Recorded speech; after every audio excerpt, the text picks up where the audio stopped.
Después de un leve receso, obviamente no voluntario, obligatorio receso por el gobierno chileno, ya que me tocó hacer vocal, tuvimos que hacer un stand-by con Efesios, pero seguimos. Así que, obviamente, Efesios capítulo 4,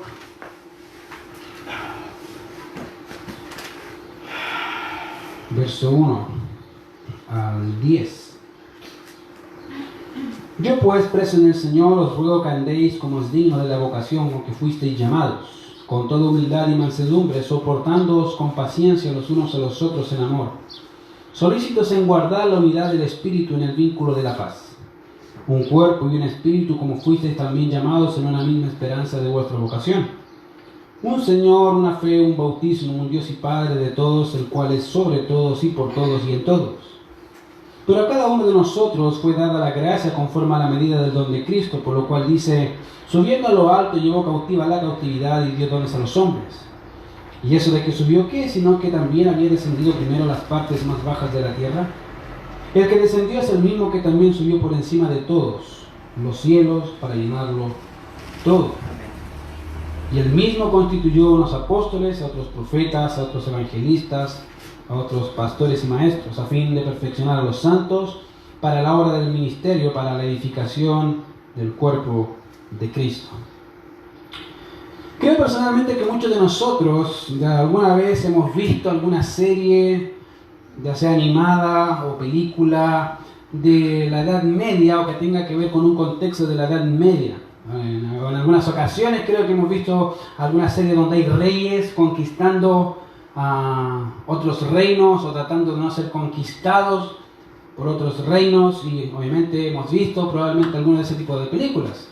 Una de ellas que me gusta es 300, sobre la pelea de las Termópilas, y es interesante ver cómo 300 soldados atenienses queriendo enfrentar a todo un imperio, y eso es un registro histórico real, no es ficticio. Ahí se coloca como película y uno lo ve y dice que interesante ver cómo estos 300 queriendo no ser conquistados. Pero de alguna forma u otra hemos visto ese tipo de escenas, ¿cierto? Hemos visto ese tipo de momentos donde hay reyes que quieren conquistar a otro ejército y obviamente salir vencedor. Creo que muchos de nosotros hemos visto ese tipo de películas. Y cuando vemos obviamente también las páginas de la Biblia, no podemos dejar de olvidarnos de que también existen ese tipo de contextos donde hay guerras y hay triunfos y también hay recompensas. Sin ir muy lejos, de hecho podemos ver un ejemplo cuando Jonatán junto con su escudero entró donde estaban básicamente los filisteos haciendo gran estrago entre ellos, y al final obviamente el pueblo se llevó un gran botín. Y ahí podemos recordar que el mismo Saúl estaba escondido ahí, y Jonatán, su hijo, dijo, bueno, para Dios no es imposible ganar la batalla con 1 o con 100, da lo mismo. Si Dios va a ganar, Dios va a darnos la victoria, y dice a sus poderes, vamos, subamos. Y si ellos nos dicen, ven, suban acá, vamos a subir. Y si dicen, quédense allá, entonces vamos a ver qué señal de Dios de que no quiere que vayamos. Y obviamente hubo una gran estrago ahí entre los filisteos y ganó a la nación de Israel. O también podríamos recordar en el caso de David, cuando derrota a los amalecitas y básicamente reparte el botín entre sus amigos, según lo que dice 1 Samuel capítulo 30. Y él reparte el botín y dice, ok, esto es para ustedes. Y esa es la idea básicamente de lo que vemos en un contexto donde hay reyes y reinos. Es así que cuando llegamos a la sección de Efesios capítulo 4, verso 8 hacia adelante, que es la sección donde vamos a estar viendo, Pablo cita un salmo que es el Salmo 68. Salmo 68, 18 básicamente habla o hace una referencia al citar del Antiguo Testamento, y nos permite ver y considerar las palabras del Señor sobre ese salmo. Y una de ellas tiene que ver con lo que dice ahí. ¿Por qué? Porque el Salmo 68 es un salmo donde vemos a Dios como poderoso e invencible guerrero y que celebra sus victorias a favor de su pueblo Israel. Y ahí el escritor de los Salmos presenta al Señor Dios Todopoderoso como el vencedor, el guerrero de la nación de Israel, quien vence, que va a la batalla y que es victorioso. Y eso es lo que vemos básicamente en el libro de Salmos capítulo 68. Y se presenta esa figura del Señor todopoderoso y guerrero ahí en el Salmo, obviamente trayendo beneficios a la nación de Israel, tanto físicos como también espirituales. Y todo eso es a favor de su pueblo. De manera que Pablo, al citar el Salmo 68, 18, nos permite reconocer algunas verdades generales concernientes a lo que el apóstol Pablo creía acerca de las Escrituras. Fíjense que él mismo dice ahí, hablando del contexto, van a ver, dice, pero a cada uno de nosotros fue dada la gracia conforme a la medida del don de Cristo. Y él va a introducir un texto para decir, mira, eso es una realidad. ¿Cuál es el texto? Salmo 68, 18. Subiendo a lo alto, llevó cautiva la cautividad y dio dones a los hombres. Ahora, en primer lugar, queridos, al considerar lo que Pablo hace aquí, tomando una referencia, con referencia o sea, a la cita del Antiguo Testamento, nos permite ver cómo el apóstol Pablo veía las escrituras antiguo testamentarias. Y fíjense que él dice, ahí hay una expresión, dice ahí en el texto, por lo cual dice, no sé si la ven ahí, pero ahí está muy clarito, dice por lo cual dice, y tiene que ver básicamente que es el Señor quien lo hace. Pero algo interesante es ver que él cita el Antiguo Testamento y también nos permite ver cómo él comprendía que eso no es solamente una cita, sino que entiende que todo lo que ha sido escrito es inspirado por Dios. De hecho, vemos en 2 Timoteo 3:16, cuando dice a Timoteo, toda la escritura es inspirada por Dios, y el primer alcance que hace de la escritura es el Antiguo Testamento. Mucha gente y muchos ocupamos ese texto diciendo, mira, toda la Biblia es inspirada, sí, pero en el tiempo de Pablo el Nuevo Testamento no había sido escrito, por lo tanto él tenía más en mente el Antiguo Testamento. Todo lo que se ha escrito hasta ahora es guiado, es inspirado por Dios. Dios lo dejó ahí. Y es algo que Pablo hace y lo que constantemente tomando citas del Antiguo Testamento para referirse a alguna verdad con respecto ya sea a la persona de Cristo, o con respecto a los gentiles, o con respecto a alguna misterio acerca de la iglesia, etc. Él va a hacer de vez en cuando esta citación porque entiende que las escrituras están ahí y cada una de ellas y todas ellas en realidad es inspirada por Dios. El autor original de la Biblia es Dios. Por lo tanto, aquel que habla, y cuando tú lees la Biblia, no estás leyendo un manual de instrucciones solamente, estás leyendo la palabra de Dios, es Dios hablándote. Es Dios diciéndote, César, eso no se hace. Ahora, si no lo quieres considerar, es otra cosa. O es Dios diciéndote, no hagas eso, o haz esto, o bien hecho, César. Y César dice, gracias, Señor, porque uno dice, porque hay bendición y vida eterna, ¿no? Entonces, queridos, es algo que Pablo tenía muy claro y que también quería enseñarnos con respecto a qué son qué impresión tenía él de la palabra del Señor. Obviamente cada una de ellas fueron escritas por hombres guiados por el Espíritu Santo, dirigidos por Dios para dejar su revelación de forma escrita, obviamente infalible e inerrante. Ahí está. Ahora, en segundo lugar, cuando observamos nuestro texto, veremos también que una cita que dice recién, que dice por lo cual dice, que está ahí, que nos habla de que es Dios quien dice lo que dice.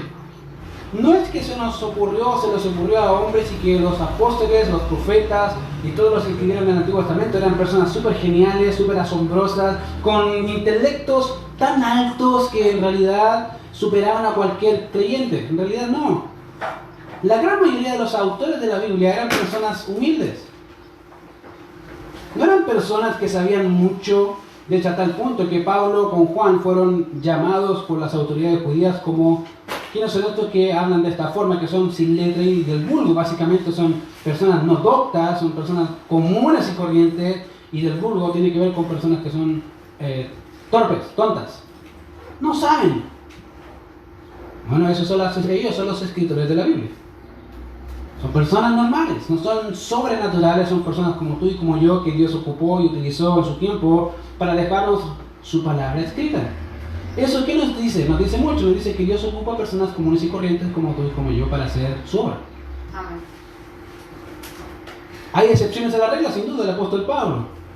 Pero en lo general, Dios siempre ocupó personas humildes, sencillas, que no eran muy destacados, hablando en la sociedad, hablando bien chileno también, no tenían ningún brillo. Pero esos eran los que dejaron escrito lo que tenemos hoy. Y Dios ocupa gente así. Y obviamente, queridos, Pablo hace eso cuando dice, por lo cual dice, atribuyéndole a Dios o a las Escrituras, perdón, un acto divino. Y lo único que Pablo hace es resaltar esa verdad en virtud de dar a conocer su argumento en relación con las credenciales de Cristo. En tercer lugar, hay otro aspecto que podemos ver aquí que Pablo aplica en este texto con referencia a la segunda persona de la Trinidad, y eso es que nuestro Señor Jesucristo básicamente es Dios. El Salmo 68 está hablando de Dios como el Dios de Israel, el Padre, o el Dios en términos generales. Pero Pablo está ocupando esa analogía como una ilustración de la segunda persona de la Trinidad. Por lo tanto, él está atribuyendo a Cristo, que básicamente está atribuyendo divinidad a Cristo, lo cual es cierto. Jesucristo es Dios, sí, lo vemos, aunque los testigos de Jehová digan todo lo contrario. Hay muchas referencias bíblicas diciendo que Jesucristo es Dios. Amén. Y eso es algo que no se puede discutir. Ahora, fíjense que ahí vemos la expresión atribuida al Señor Jesucristo en el Salmo 68, que habla de las victorias básicamente de Dios, refiriéndose al Señor Jesucristo. De manera, queridos, que Pablo nos presenta, o básicamente nos presenta en Salmo 68, cuando dice en el texto, viene en su Biblia, dice, subiendo a lo alto, llevó cautiva la cautividad y dio dones a los hombres. Ahí está. Ahora, en esta declaración o en esta cita vemos tres aspectos de la victoria de Cristo. Y dice, ¿dónde están los tres aspectos de la victoria de Cristo? Mira, en primer lugar tenemos la exaltación de Cristo cuando dice subiendo a lo alto. Básicamente Cristo es exaltado. La segunda, básicamente el segundo aspecto de la victoria de Cristo tiene que ver con, valga la redundancia, con la victoria o con la garantía o la victoria que el Señor obtuvo en la frase llevó cautiva la cautividad. Y en tercer lugar vemos los beneficios o dones de Cristo cuando dice dio dones a los hombres. Ahí están los tres aspectos: la exaltación, la victoria y los dones.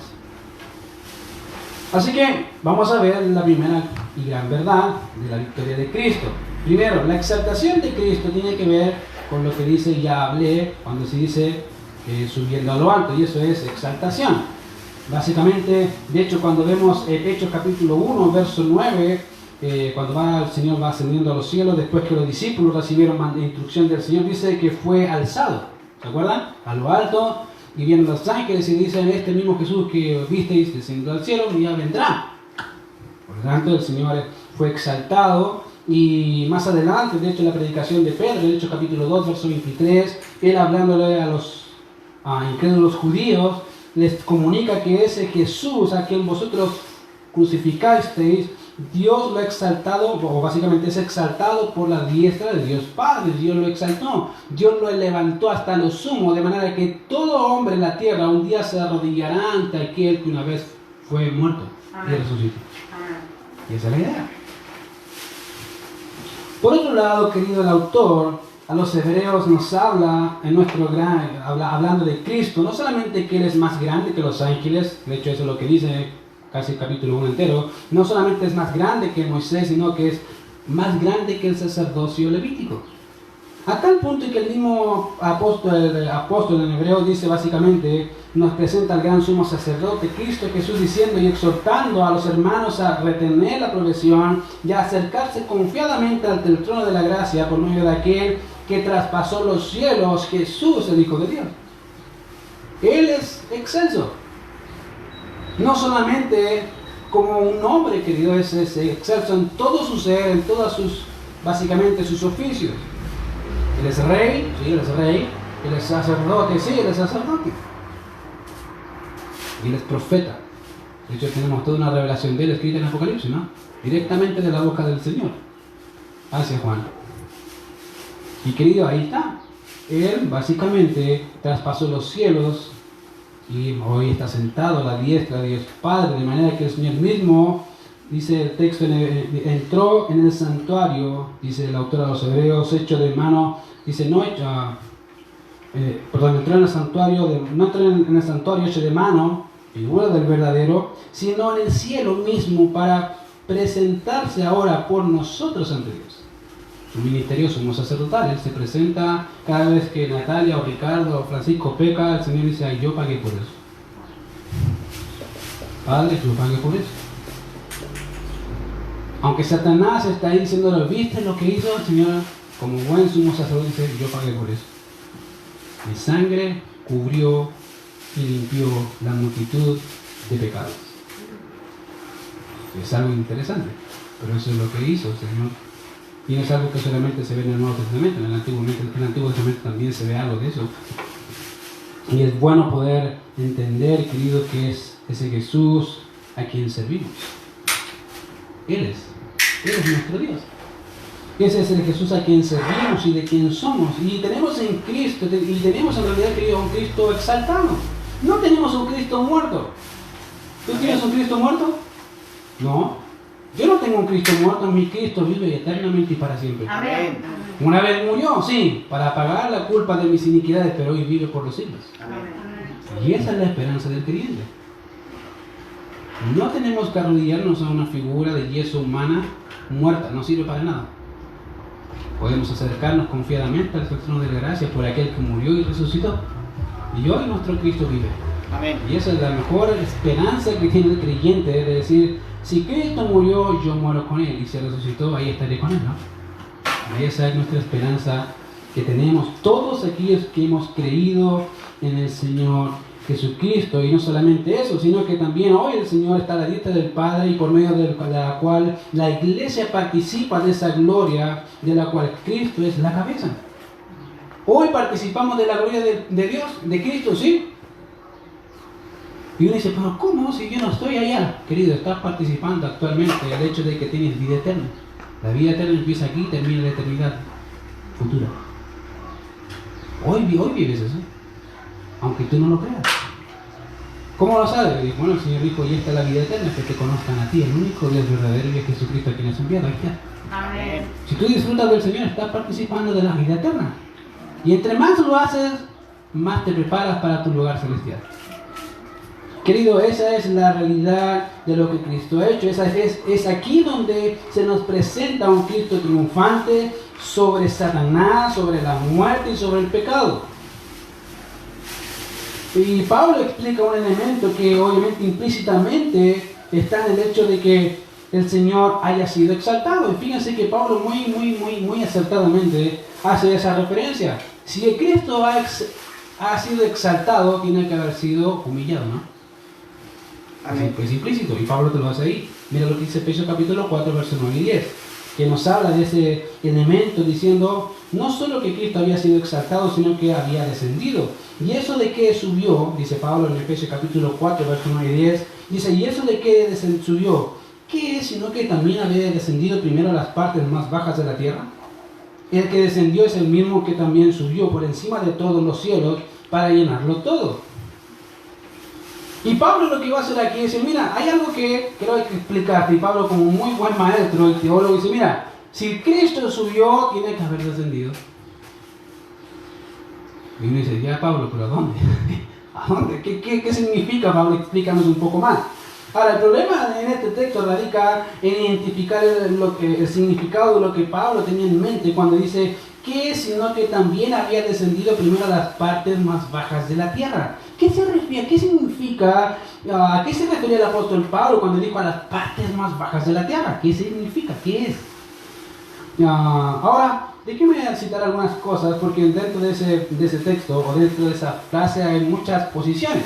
Ejemplo, G.B. Keir hace una observación con respecto a esta sección y dice que descendió cuando el Señor descendió fue su regreso en Pentecostés para dar su espiritual iglesia. Ya, eso suena lindo, pero no es así. Pero él cree eso, pero el texto no dice eso.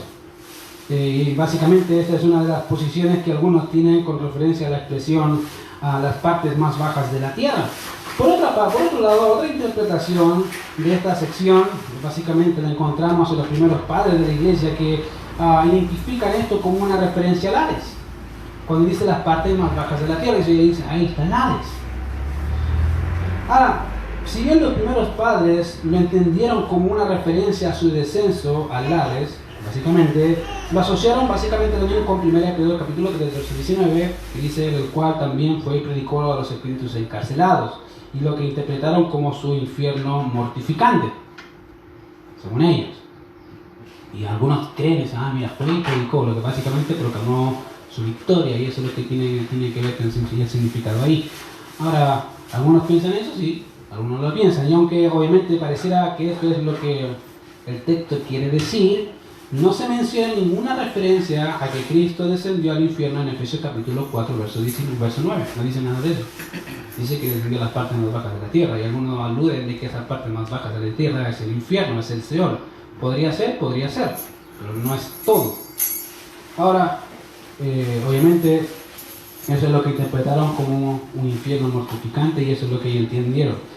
En tercer lugar, hay otra interpretación del pasaje dada por Calvino y muchos de los reformadores de esa sección o de esa expresión, las partes más bajas de la tierra, y es básicamente ellos la explican en comparación a Juan capítulo 3, verso 13. Y uno dice, ¿qué significa? ¿Qué dice Juan 3:13? Mira lo que dice Juan capítulo 3. Juan 3. 13. Y dice, nadie subió al cielo sino el que descendió del cielo, el Hijo del Hombre que está en el cielo. Dice, ¿qué dijo ahí? Bueno, básicamente está presentando su omnipresencia. Dios está presente. ¿Qué dice? Yo estoy aquí, pero también estoy allá. Dice, ¿cómo hace eso? Bueno, porque es Dios y hombre. Como hombre está limitado a cuerpo, como Dios no tiene limitación alguna. Y es algo interesante que se presenta ahí y tiene que ver con esa referencia cuando dice que Cristo que subió a los cielos. Ahora, de manera que esto significa, básicamente significaría una explicación de lo que sería la tierra, y que el descenso de Cristo tiene que ver con una encarnación y posteriormente su exaltación, y esa es la idea que algunos autores creen. Tiene que ver con la ascensión como hombre, que sería su humillación a la tierra, y su exaltación de vuelta a su gloria, que sería su divinidad. Ahora, John MacArthur, hablando de esa expresión, hace algo y acertadamente, obviamente, hace una referencia. Y cito esa referencia, dice, el uso de la frase en esta carta no tiene la intención de señalar un lugar específico, sino hacer referencia a la profundidad y dimensión de la encarnación. Y ese ha sido el problema. La gente ha enfocado ese texto al lugar. El texto no dice el lugar. Si importara el lugar, diría el lugar. El punto no es el lugar. El punto es la magnitud del sacrificio. Eso sí. Y creo que es cuando el creyente no entiende eso, probablemente de alguna u otra forma menosprecia lo que el Señor hizo y lo que significó para Él hacer su nombre. Para nosotros es normal, nacemos como hombres siempre, pero para Él no. Él era Dios eternamente y para siempre.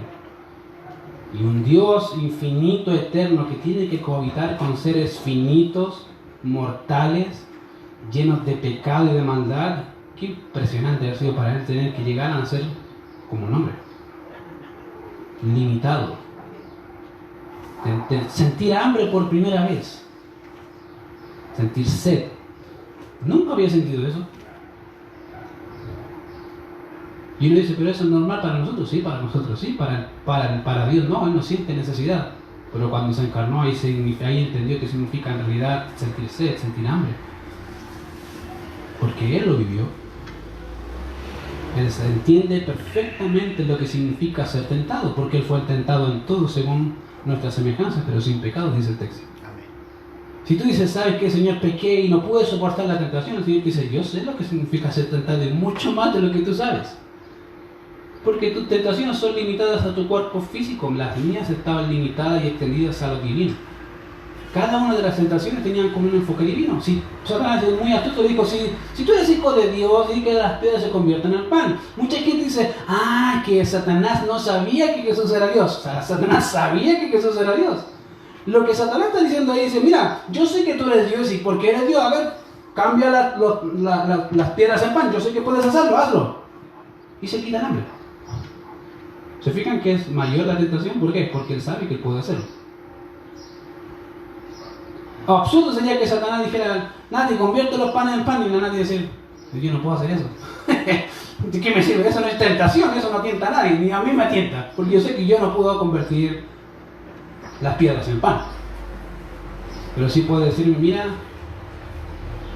haz esto, sabiendo que yo puedo pecar en eso. Y eso para mí se convierte en tentación. Para Dios es interesante notarlo. Pero fíjense que Él, el Señor Jesucristo, tiene que ver con esa expresión de que se hizo hombre. Y ese es el punto aquí. Se ha hecho, como dije, se ha debatido mucho sobre cuál se refiere el lugar, a esa expresión, cuál es el lugar de ahí. Y no tiene que ver con el lugar, sino con la extensión del sacrificio y la humillación del Señor, como también de su exaltación. De hecho, Pablo, hablando en Filipenses capítulo 2, versos 5 al 10, dice: haya pues en vosotros este sentir que hubo también en Cristo Jesús, el cual siendo en forma de Dios, no estimó el ser igual a Dios como cosa que aferrarse. ¿Cómo? ¿Eh? Él no dijo que iba a ser Dios, yo voy a ocupar todos mis atributos, aunque podía hacerlo. Él veló sus atributos. Amén. Él podía en los momentos de sed, dice: tengo sed, y cae agua, listo, se acabó la sed. Pero no lo hizo.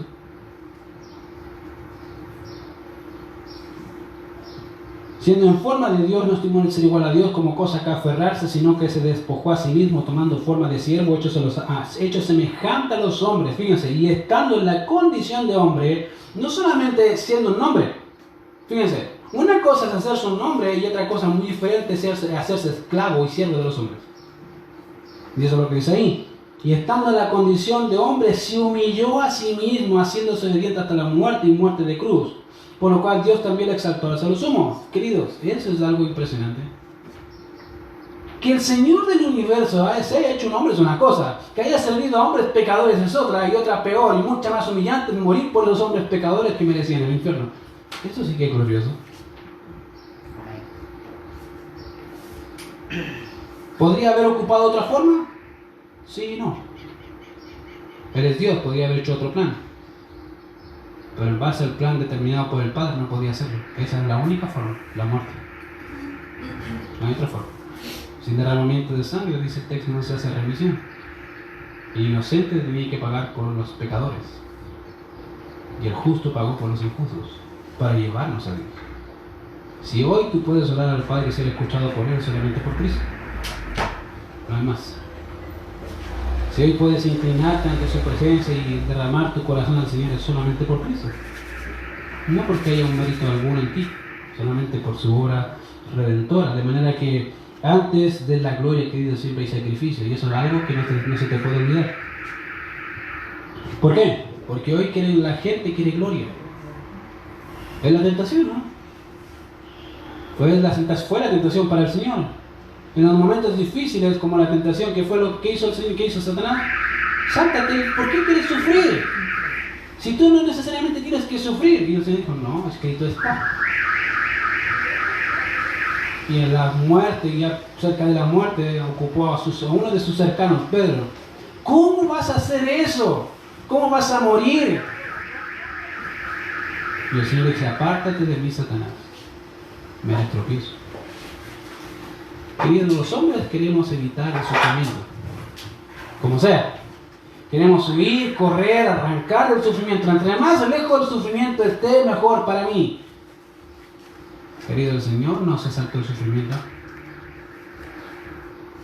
Al contrario, Él vio en el sufrimiento la gloria del Señor desplegarse. Y eso es algo que el creyente no puede olvidar. Hoy el creyente quiere gloria sin sufrimiento, queridos. Al contrario, primero vino el sufrimiento para ver la gloria. Hoy luchamos. Y esa es la idea. ¿O no luchaste hoy día por levantarte? ¿O no luchaste hoy día por leer tu Biblia? ¿O no luchaste hoy día por querer orar? Queridos, todos los días luchamos. Imitemos a Cristo. Él lo que sí lo mantuvo fue la esperanza, obviamente, y la promesa del Padre. Recién cantamos una alabanza que nos habla de la palabra y hemos hablado y hemos estudiado sobre la esperanza. Querido, es algo que el creyente no puede olvidar, que no hay gloria sin sufrimiento. Y si tú lo olvidas, vas a tener serios problemas. ¿Cuándo? Cuando empiezas a pasar sufrimiento y tú digas que eres la gloria, y el Señor te dice: pero qué gloria si la gloria viene a esa futura, espérate, a menos que quieras morir ahora. Pero hay un plan. Y en el plan del Señor no es el tiempo del Señor en llevarte a su presencia. A su tiempo será, si es que Él no viene antes por nosotros. Ahora, Fíjense que eso es una verdad que vemos en las Escrituras, básicamente que primero es el sufrimiento y después la gloria, no solo en Filipenses, sino que también en Efesios, cuando dice ahí en el verso 10 del capítulo 4, el que descendió es el mismo que también subió por encima de todos los cielos. ¿Qué significa descendió? Tuvo que morir, querido. Si no puede haber gloria sin sufrimiento. Yo no estoy hablando de eso, dice y cito para ustedes.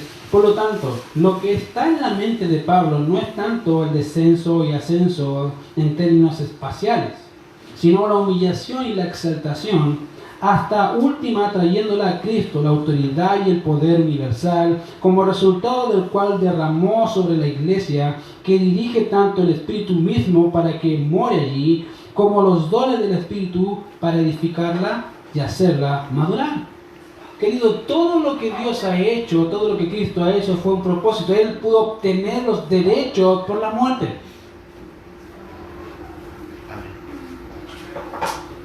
Pablo dice muchas veces, hacer pues morir lo terrenal en vosotros. No es hacer pues vivir, ¿por qué? Porque necesitas morir a ti para que viva Cristo. Y eso es algo que el creyente no quiere hacer. No quieres hacer eso, cuesta, y decimos, Señor, me cuesta, y dice, mejor me quedo como estoy. Y Dios te dice, no, la idea no es esa, la idea es ser más como Cristo, aunque eso implique estar de rodillas todos los días. Bueno, duele, querido, siempre duele. ¿O tú crees que al Señor no le dolió cuando murió?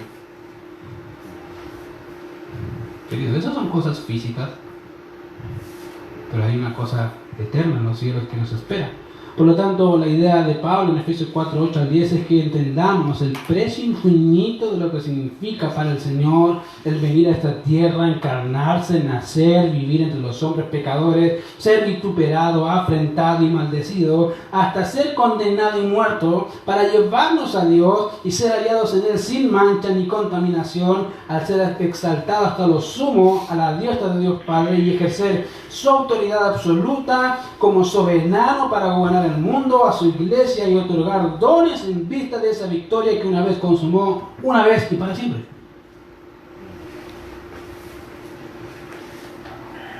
Querido, eso es básicamente lo que hizo el Señor. Otorgar dones en vista de la victoria sobre lo que el hombre era esclavo, esto es, al pecado, la muerte y el diablo. Él lo venció. Yo no sé si tú crees que lo venció, pero la Biblia dice que lo venció.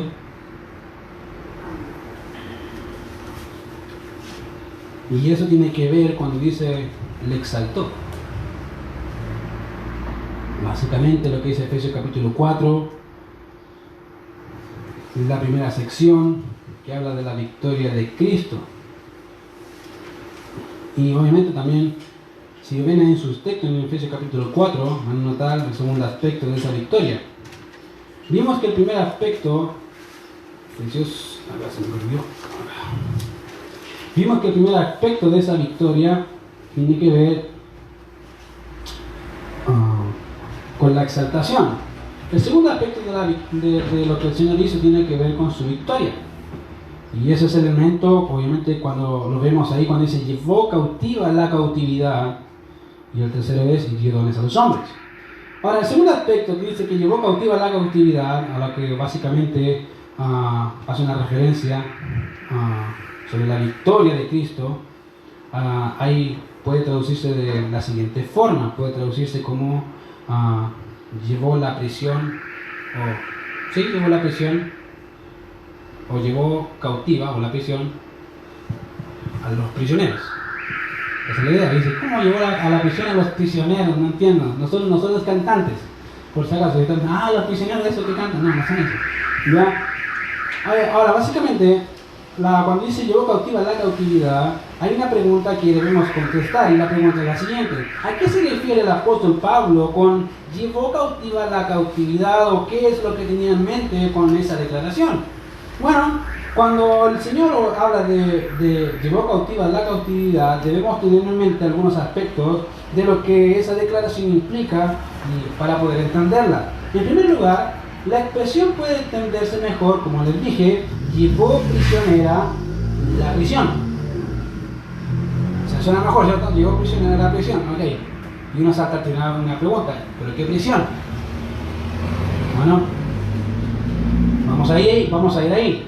Y eso nos permite entender, obviamente, a lo que se refiere cuando dice llevó cautiva a la cautividad o llevó prisionera a la prisión. Ahora, ¿a qué prisión se refiere o qué es aquello a que estábamos cautivos? Ahora, voy a ayudarte con esto y mira lo que dice Efesios capítulo 2, verso 1 al 3. Y te voy a explicar un poco algunos aspectos de eso. Efesios capítulo 2, verso 1 al 3. Y voy a contestarte esa pregunta, básicamente, ¿a qué se refiere cuando dice llevó cautiva a la cautividad o llevó prisionero a los prisioneros? Bueno, mira lo que dice ahí. 2, 1 al 3. Y él os dio vida a vosotros cuando estabais muertos en vuestros delitos y pecados, en los cuales anduvisteis en otro tiempo, siguiendo la corriente de este mundo, conforme al príncipe de la potestad del aire, el espíritu que ahora opera en los hijos de desobediencia, entre los cuales también todos nosotros vivimos en otro tiempo en los deseos de nuestra carne, haciendo la voluntad de la carne y de los pensamientos, y éramos por naturaleza hijos de ira, lo mismo que los demás. Dice, ¿y a dónde dice ahí? Y la pregunta dice, ¿y a dónde dice ahí que dice que llevó cautiva la cautividad, que llevó prisioneros, o llevó la prisión a los prisioneros? ¿Qué significa? Bueno, te lo voy a ejemplificar y te lo voy a ordenar un poco. Primero, dice el texto, y él os dio vida a vosotros cuando estabais muertos en vuestros delitos y pecados. De manera que estábamos muertos en nuestros delitos y pecados, entre las cuales, dice Pablo en el versículo 3, también todos nosotros vivimos en otro tiempo los deseos de nuestra carne, haciendo la voluntad de la carne y de los pensamientos, y éramos por naturaleza hijos de ira, lo mismo que los demás, ¿cierto? Eso dice. Ahora, de manera que nuestra naturaleza corrompida nos lleva a estar preso al pecado, y esa es la primera condición. Y eso dice Pablo, ustedes estaban muertos en delitos y pecados, estaban cautivos al pecado, no tenían forma de salir de ahí. Cuando la gente habla de libre albedrío no entiende lo que significa. Cuando hablamos en términos espirituales de libre albedrío, déjame decirte que no tienes ni libre ni albedrío, nada. Eres totalmente entregado al pecado, y eso dice ahí, estás muerto, no tienes vida. Estás inhabilitado espiritualmente para querer vida. Yo nunca he visto a un muerto que le diga, sáquenme de aquí, no creo. ¿Has visto tú a un muerto que diga eso? No, yo nunca he visto un muerto físico que golpea el ataúd. Hace calor. No creo. Bueno, ese eras tú. Estabas inhabilitado para decir, Señor, ayúdame. Aunque tú clamabas al Señor, ni te escuchas, estás muerto. No llega. Querido, esa es tu condición, era tu condición. Siguiendo la corriente de este mundo, según el príncipe de la potestad del aire, de manera que, como le dije, nuestra naturaleza corrompida nos llevaba a estar preso al pecado. Y el Señor les dijo, de hecho, a los dirigentes judíos, de cierto os digo que todo aquel que hace pecado es esclavo del pecado. Eso eras un esclavo del pecado, muerto en pecado, o sea, no tenías opción por ningún lado de acercarte a Dios. Peor aún, de hecho, Pablo, dentro de esa lista de cautivos estamos presentes, pero hoy podemos decir, obviamente hay una verdad que podemos decir. No solamente estábamos en una condición de cautivo al pecado, pero el Señor hoy nos ha libertado de esa condición. A tal punto que el mismo apóstol Pablo en la carta a los Romanos dice, aunque éramos esclavos del pecado, vinisteis a ser siervos de la justicia, y habiendo sido libertados del pecado y hechos siervos de Dios, tened por fruto vuestra santificación y como fin la vida eterna. Básicamente está diciendo, eso eras, pero hoy por Cristo eres libre. Amén. Al pecado, pero siervo para Dios. Antes te avergonzabas de aquellas cosas, hoy no. Porque cada vez que vienen esos recuerdos a tu mente, das gloria a Dios porque eso eras. Dice, Señor, gracias porque me libertaste de la esclavitud del pecado y hoy vivo para ti. Cuando Satanás de vez en cuando se te acerca y te diga al oído, ¿sabes qué? No mereces el cielo, te digo gloria a Dios. Porque en eso se ve la gracia del Señor. ¿No? Sí. Es una realidad. No, Satanás no está mintiendo, ahí está diciendo toda la verdad, es verdad. Satanás no merezco el cielo, no merezco nada, lo único que merezco es el infierno, pero gracias a la bendita gracia del Señor. Querido, y eso es algo que el creyente no puede olvidar. Fuiste libertado del pecado. ¿Por qué vives ahí todavía? Dios ya pagó. ¿Por qué sigues poniéndote las cadenas solo? Suena cómico, pero a veces creo que los clientes le dicen al pecado, préstame tu esposa. Y se la pone el mismo creyente, y ya, ahora sí. Pero Dios dice, pero si ya eres libre, ¿por qué quieres tomar esas esposas? Es que se ven tan lindas. Mira cómo brillan.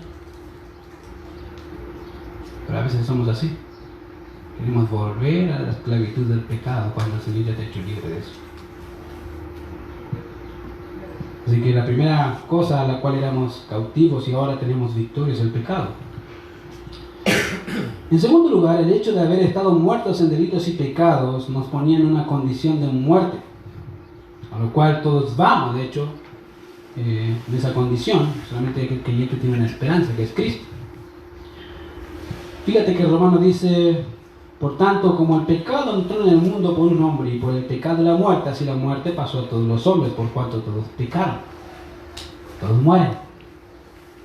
Y la causa inédita del pecado, según lo que dice Romanos 6:23, porque la paga del pecado es muerte. Querido, todos los hombres, y eso es algo interesante, la muerte no tiene estado socioeconómico. No le dice a los ricos, me voy a esconder de ustedes, al contrario, la muerte les llega a todos. Hombres, mujeres, niños y ancianos. No tiene una elite a la cual escoge más, ni tiene una elite a la cual escoge menos. La muerte es la paga del pecado de los hombres. Y esa paga se paga hasta el día en que el Señor venga. Ya no hay más. Y eso es algo, querido, en que cada hombre e individuo de este mundo es cautivo y preso, quiera o no quiera. Por eso se han creado muchas fábulas sobre la fuente de la eterna juventud. El hombre no quiere morir, querido. Pregúntale a alguien afuera si hoy día planeó morirse. No piensan ni en morirse. Están bien como están. ¿O tú pensabas en morirte cuando estabas en el mundo? ¿A dónde? Prefiero pasar la chancho en este mundo, querido.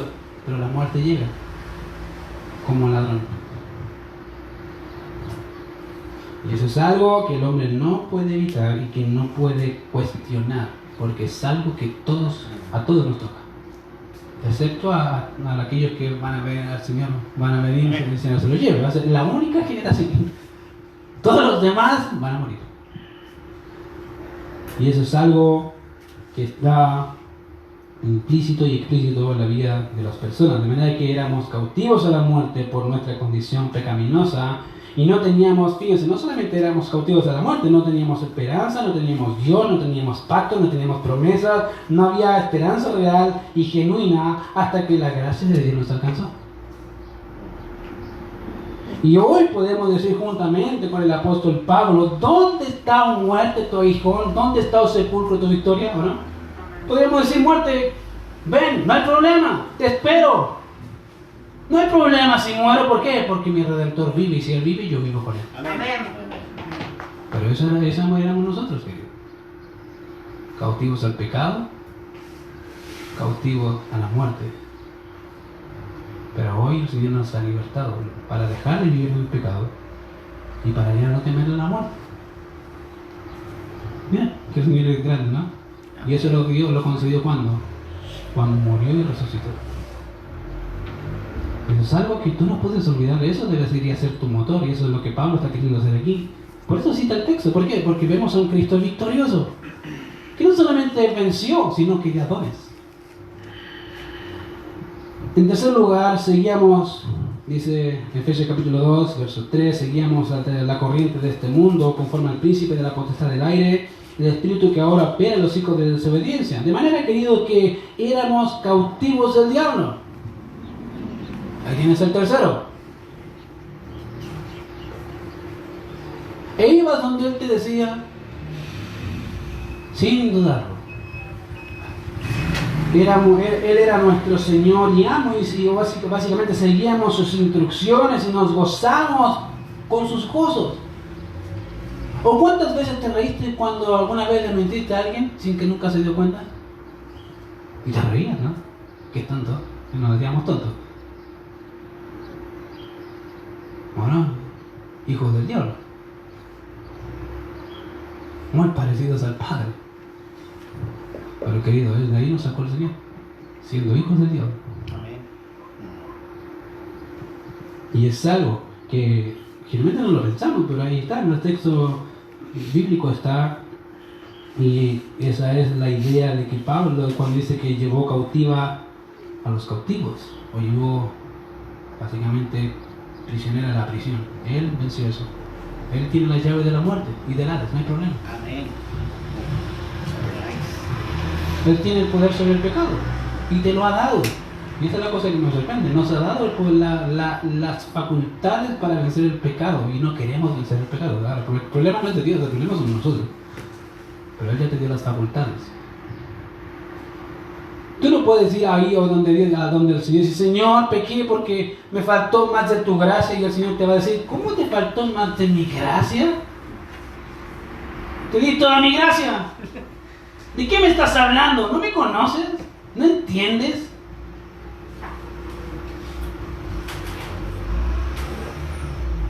Querido, ese es un problema a nosotros, no es Dios. Él venció la muerte, venció el pecado y también al diablo. Ahora somos objeto de la gracia de Dios y libertos de la esclavitud del diablo, y podemos decir que Cristo es nuestro amo y Señor. No solamente el Señor nos libertó, querido, no es que dice, ya no me libertó el Señor, hago lo que quiero. No, ahora eres siervo.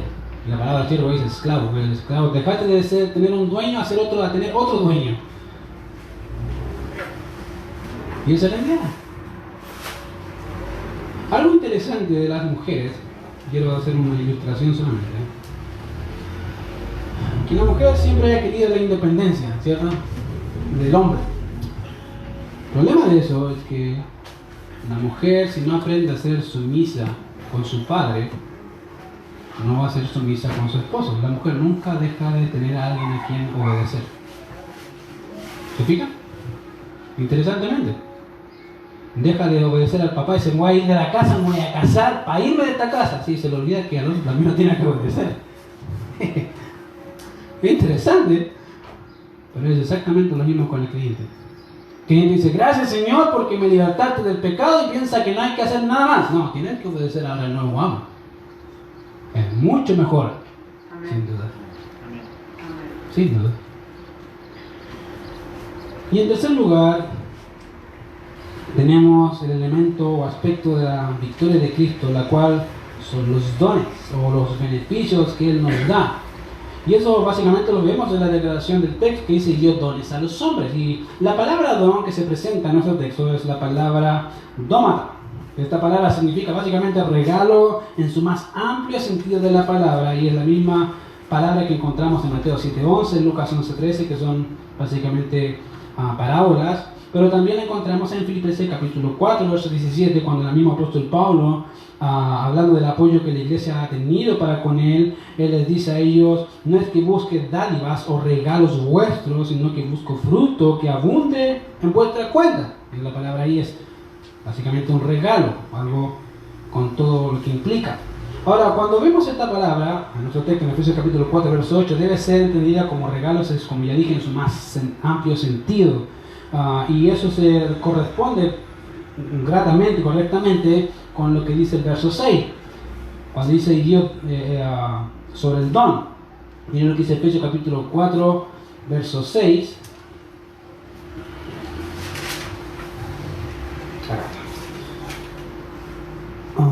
Dice así. Efesios capítulo 2, verso 4. 4, 6 dice lo siguiente. Bueno, verso 7, pero a cada uno de nosotros fue dada la gracia conforme a la medida del don de Cristo. Y esa es básicamente también otra palabra que tiene que ver con regalo en su sentido más amplio. No está hablando de la gracia, porque no es la palabra que describe la gracia, ahí es otra palabra, ya que es dorea, que tiene que ver con el aspecto del regalo como tal, teniendo en mente básicamente que es gratuito. Y eso es lo que Pablo quiere mostrarnos ahí en Efesios capítulo 4, verso 8, sobre el don. A eso John Stott nuevamente acierta cuando dice: a la luz de este énfasis en Cristo, ascendido, exaltado, llenando el universo, dirigiendo la iglesia, derramando dones, sería claramente un error pensar que carisma sea básicamente, exclusivamente dones del Espíritu, y asociarla demasiado estrechamente con el Espíritu Santo o con la experiencia del Espíritu Santo. Porque aquí son los dones de Cristo, mientras que en Romanos 12 son los dones de Dios, el Padre. Siempre es peligroso separar las tres personas de la Trinidad, Padre, Hijo y Espíritu Santo. Juntos están comprometidos en todo aspecto del bien de la iglesia. No es que solamente el Espíritu Santo dice a la iglesia y Dios Padre dice: no, yo no hago nada. Querido, los tres están comprometidos con la edificación de la iglesia. Los tres.